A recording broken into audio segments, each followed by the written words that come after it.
आमच्या Venkatesh Nandanvan, Venkatesh little heart, Venkatesh solid, Venkatesh paradise या site मध्ये दिवाळी निमित्त बुकिंग करणाऱ्या ग्राहकांना खास सवलत.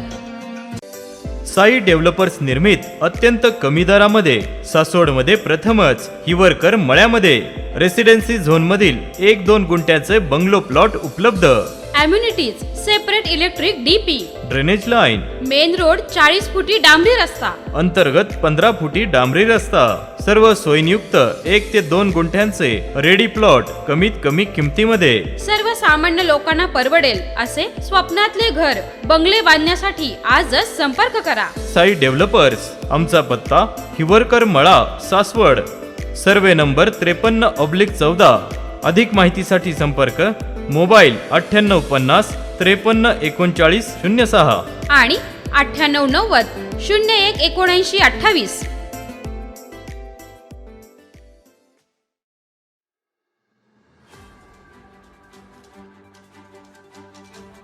नमस्कार. सह्याद्री 24/7 या चॅनलवर आपल्या सर्वांचं मनापासून हार्दिक स्वागत.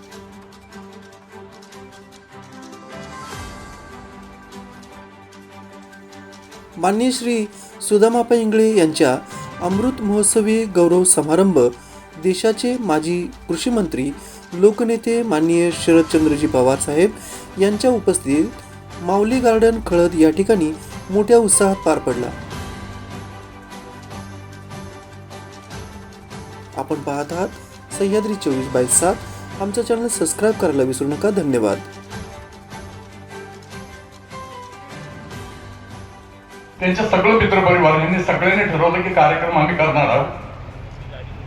फक्त तुम्ही कार्यक्रमाच्या दिवशी इथं हजर राहा एवढंच आम्हाला त्यांनी सांगितलं.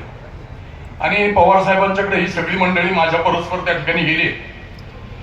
साहेबांच्याकडे गेल्यानंतर साहेबांना त्यांनी पत्र दिलं आणि पत्र दिल्यानंतर साहेबांनी विनोदाने त्यांना विचारलं, खरंच 75 झालेत का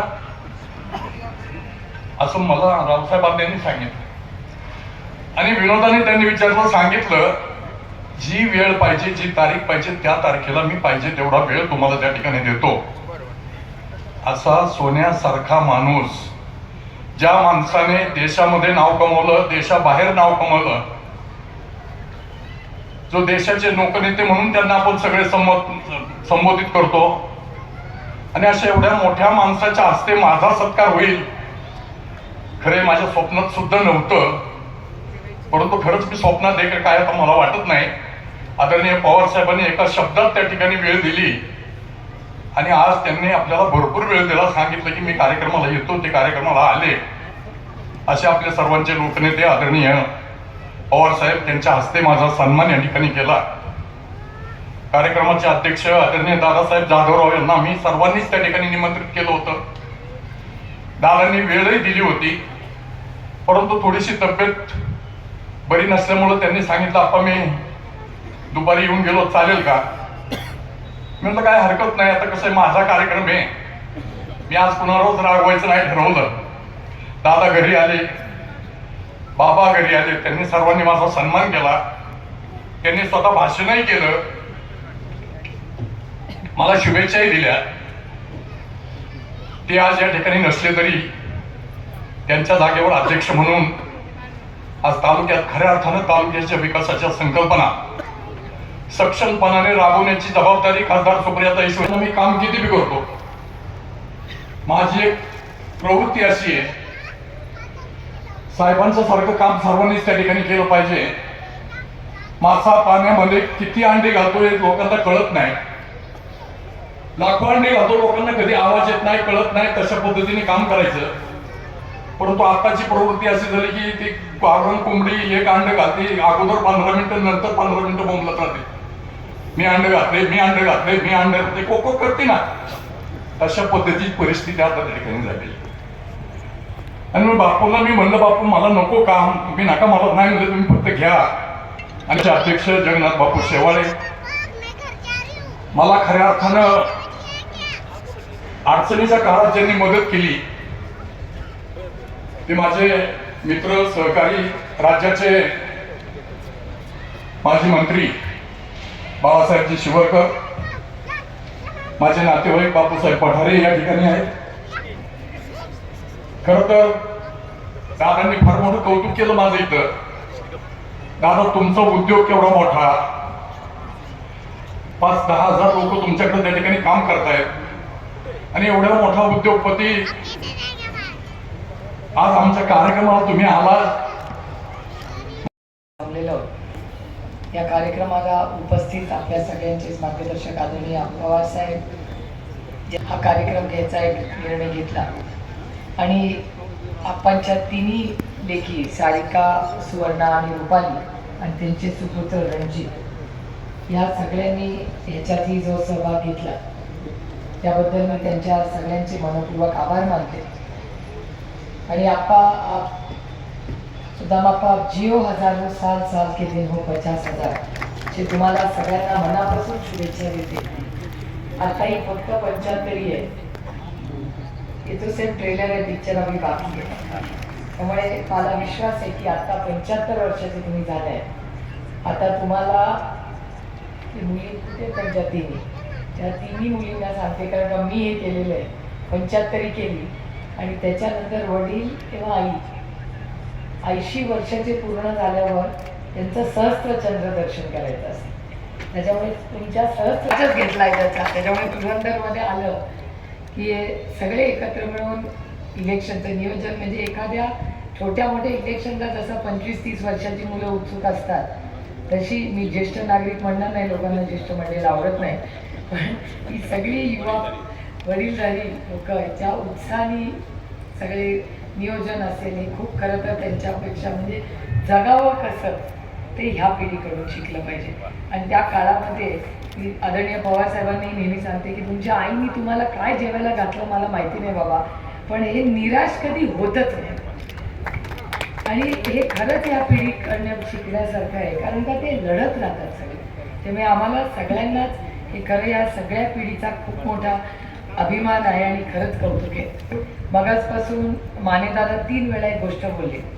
त्यांनी सातत्याने सुदामाप्पांना मला आदर्श संसद रत्न, आदर्श जिल्हा परिषद मेंबर. मानेदादा मला थोडीशी आपल्याला विनंती आहे, आज नंतर आम्हाला काही म्हणा पण आदर्श म्हणू नका, कारण का समाजात गैरसमज होतात. त्यामुळे आदर्श शब्दाची थोडीशी महाराष्ट्रात जरा गडबड झालेली आहे, पण खरंच आहे की आदर्श आपण त्यांचं काम हे सगळ्यांनी पाहिलेलं आहे. आणि इथे येताना मी विचार करत होते की सगळा सुदामाप्पांचा हा प्रवास, त्यांचे ऋणानं बंध जे दादा जाधवरांबरोबर आहेत, जसे त्यांचे तसे माझेही आहेत. मला आजही तो दिवस आठवतो 2009 च्या आधी जेव्हा मी पहिल्यांदा लोकसभा लढले तेव्हा 7-8 पासून 2 वर्ष आधी, म्हणजे मी पहिल्यांदा 2009 लोकसभा चा फॉर्म भरला, पण तो निर्णय मी बारामती लोकसभा मतदारसंघाचं सगळं गाव वाडी वस्ती फिरले होते. आणि त्यामध्ये मी पहिल्यांदा पुरंदरला जेव्हा आले होते तेव्हा कुणाला भेटले होते 2007 तर दादा जाधवरांच्या घरी मी गेले होते. आणि दादांच्या घरची मला सगळ्यात प्रिय आजही आठवण म्हणजे त्यांचं चिंचेचं झाड आहे. आजही दादांच्या घरी गेलं की ते चिंचेचं झाड भरलेलं असतं. आणि तेव्हापासूनचा प्रवास या सगळ्यांबरोबर. नंतर मी सासवडला आले होते आणि तेव्हा संजय भाऊंचे वडील काका हयात होते, तेव्हा काकांना आम्ही भेटायला बँकेत गेलो होतो.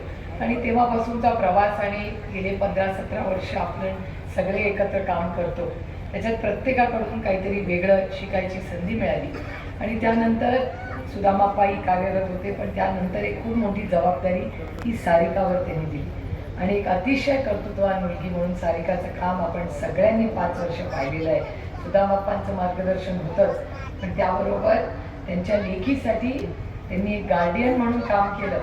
त्यांच्या लेखीचंही कर्तृत्व आपण सगळ्यांनी पाहिलेलं आहे. खरंच सारिका, तिचं बाळ लहान होतं मला आठवत आहे, तरी जिल्हा परिषदचं काम आणि बाळ हे दोन्हीचा बॅलन्स अतिशय उत्तम पद्धतीने सारिकाने केला आहे. हे सगळे संस्कार हे सुदामाप्पांनी त्या लेखीवर आणि त्यांच्या सगळ्या कुटुंबावर केलेले आहेत. ही सगळी आपल्यासाठी खूप अनेक वर्षाचे कौटुंबिक हे अनुभव आहेत.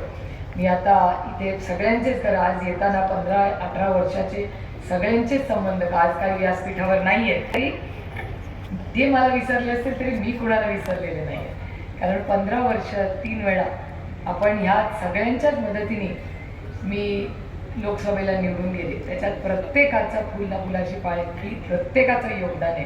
आणि दिल्लीला पाठवताना प्रत्येकाचं योगदान मी आयुष्यभर ते विसरणार नाही.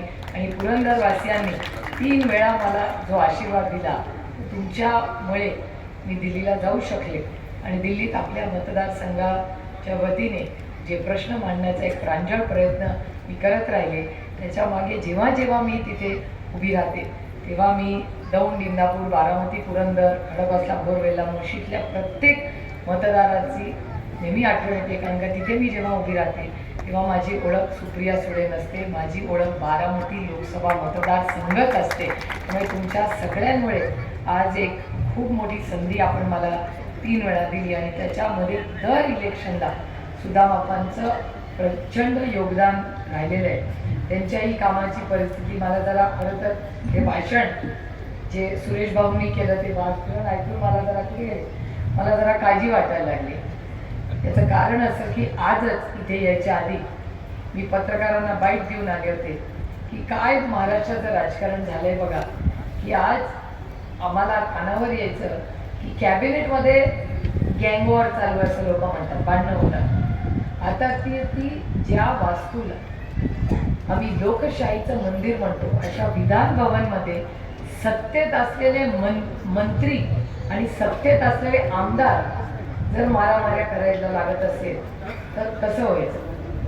पण सुरेश भाऊ, मला आनंद आहे की तुम्ही त्या सापाबद्दल आधी बोलला नव्हता, कारण का मला काळजी आहे सगळ्यांची की उद्या आता तर सगळ्यात हद्दी पार केल्या आहेत या सगळ्यांनी विधानसभेमध्ये, तर पुढच्या वेळेस कोणीतरी साप घेऊन जाईल. त्यामुळे आज जेव्हा संजय भाऊ मला भेटले, म्हणले बरे आहात ना, ते म्हणले का, म्हणलं नाही आता आत्तापासून जेव्हा पार्लमेंट असेंब्लीमध्ये जाल, विधान भवनमध्ये जाल, तेव्हा हेल्मेट घालून जा, कारण का जमाना खराब आहे.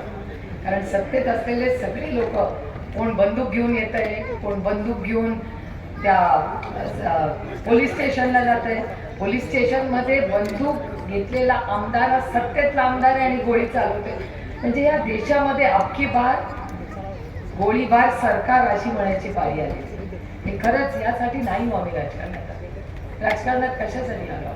आपण सगळे हे तुमच्या आयुष्यात एक चांगला बदल घडवण्यासाठी, म्हणजे पुरंदरचं नेहमी मी कौतुक करते. आणि मला खरंच माझं भाग्य की या भागाची लोकप्रतिनिधी म्हणून मी काम करते. कारण का काम करत असताना इथला अंजीर असेल, इथला सीताफळ असेल, इथला वाटाणा असेल, इथले उत्तम असलेले शिक्षक असेल, ही पुरंदरची आहे. आणि या संपूर्ण सुसंस्कृत असा या तालुक्यामध्ये आदर्श, बघा आता मला आदर्श म्हणताना मला परत वाटतं की चुकीचा शब्द वापरला जातो, पण अतिशय उत्तम काम करणारे, कष्ट करणारे लोक या संपूर्ण भागामध्ये आहेत. आणि ह्या भागाची लोकप्रतिनिधी म्हणून म्हणजे अंजीर जेव्हा मी बघते तेव्हा अतिशय सुंदर पद्धतीने आज या अनेक कुटुंब इथे, तो आपला आयलंड नावाचा जो व्यवसाय आपल्याकडे सुरू झालेला आहे, त्यातला आपला पुरंदरचा अंजीर हा जर्मनीला, लंडनला जातो, आपली द्राक्ष जातात, आपल्याकडून सीताफळ जातं. आणि आज महाराष्ट्रात कुठेही गेलं तर वाटाणा कुठला, तर तो पुरंदरचा असतो. मला कधी कधी कौतुक वाटतं की पुरंदरमध्ये वाटाणा होतो नक्की किती, कुठेही गेलं तरी पुरंदरचंच नाव असतं. त्यामुळे पुरंदरची एक वेगळी ओळख आज सगळ्यांच्या प्रयत्नामुळे झालेली आहे. आणि अनेक आमदार इथून होऊन गेले, त्यांनी सगळ्यांनी खूप सहकार्य केलं, या भागाचा विकास सगळ्यांनी एकत्र मिळून केला. आणि आज या भागात येत असताना सुदामाप्पांनी केलेलं जिल्हा परिषदचं काम, त्यांच्या कुठल्याही गावात आपण गेलं तर नळ योजना असेल, इथली मंदिरं असतील, इथे शाळा असेल, खोल्या असतील, अंगणवाडी असेल, या सगळ्यात अतिशय उत्तम काम जर कुठल्या जिल्हा परिषदमध्ये झालं असेल तर ते सुदामाप्पांच्या माध्यमातून झालं. ही आपल्या सगळ्यांसाठी खूप अभिमानाची आणि कौतुकाची गोष्ट आहे. आणि सुदामाप्पांची एक गोष्ट ज्याच्याबद्दल कोणीच बोललेलं नाही, ती सांगून माझं भाषण संपवणार आहे. सुदामाप्पा हे एक अभिनेता आहेत, हे कोणाला माहिती आहे का? त्यांनी एका सिनेमात काम केले, बरोबर? सिंहासन नावाचा सिनेमा सगळ्यांनी पाहिलाय का? त्या सिंहासन सिनेमामध्ये सुदामाप्पांनी काम केलेलं आहे. हे गुण किती लोकांना खरं सांगा माहिती होतं की ते अभिनेता आहे? 3 लोकांना माहिती आहे, 4-5 म्हणजे इथे 10,000 लोक आहेत, त्याच्यातल्या 7 लोकांना माहिती आहे. माझी सगळ्यांना विनंती आहे, आज घरी जा, यूट्यूबवर सिंहासन नावाचा सिनेमा बघा आणि त्याच्यात तो लाईक करा. जेव्हा सुदामाप्पा येतील तेव्हा सांगा हा आपला माणूस तिथे आहे. पण सुदामाप्पांनी त्याच्यामुळे त्यांच्यात खूप आहे, म्हणजे त्यांनी उत्तम काम केलंच आहे, पण त्यांना वाचनाची आवड आहे, गाण्याची आवड आहे, प्रवास करायची आवड आहे. आता ते इस्रायलला घेऊन गेले होते म्हणतात विजय कोलतेला. विजय कोलते ना, आता तिथे काय काय झालं ते काही मी सांगणार नाही. माझं पोट खूप मोठं आहे आणि माझ्या पोटात खूप गोष्टी राहतात. पण ते शेती शिकण्यासाठी गेले होते असं घरी सांगून गेले होते. तुम्ही हसू नका, लोकांचे गैरसमज होतात. पण खरंच इतके वर्ष हे ऋणानं बंद, म्हणजे मला कौतुक वाटतं की त्या विजय कोलते यांचं आणि यांची कधी कधी आंदोलनं झाली, पण यांनी राजकारण कधी स्वतःच्या नात्यात आणू दिलं नाही. त्यांचे मतभेद जरूर होते पण मनभेद कधी आले नाही. आणि ह्यालाच सुसंस्कृत महाराष्ट्राची संस्कृती म्हणतात.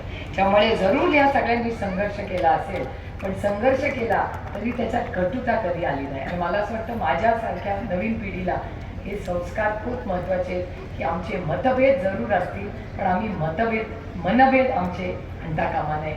आणि एक शेवटची गोष्ट आता सांगते, मला आत्ता आठवली ती की सुदामाप्पांना आठवतं की नाही मला माहिती नाही, पण 92 साली आदरणीय पवारसाहेब हे राजाचे डिफेन्स मिनिस्टर होते आणि ते निर्यावरनं लोकांना भेटत पुण्याला चालले होते. निर्याला एका माणसाने त्यांची गाडी अडवली आणि त्या माणसाने सांगितलं तुम्ही पाण्याचं काय करणार आहात? आता मला सांगा, तो गाडी अडवणारा माणूस कोण? सुदामाप्पा इंगळे. सुदामाप्पांनी ती गाडी अडवली.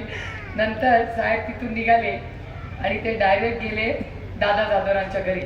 आणि नंतर दुपारहून सुदामाप्पा पण तिथे पोचले आणि तिथे पवारसाहेब, सुदामाप्पा आणि दादा जाधवरांनी लाडू खाल्ला. बरोबर, दिवाळी होती.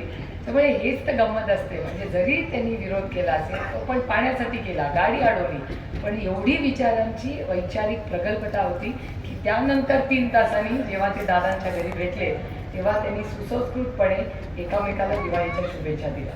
मला वाटतं ह्याच्यात आपल्या सगळ्यांना खूप शिकण्यासारखं आहे, खूप चांगले अनुभव. आणि ही सगळी जी नाती आहेत व्यासपीठावर आणि खाली असणारे अनेक महत्त्वाचे नेते खाली आज बसलेले, त्यामुळे कुटुंब म्हणून अनेक वर्ष आपण सगळ्यांनी इथे उत्तम पद्धतीने काम केलेलं आहे.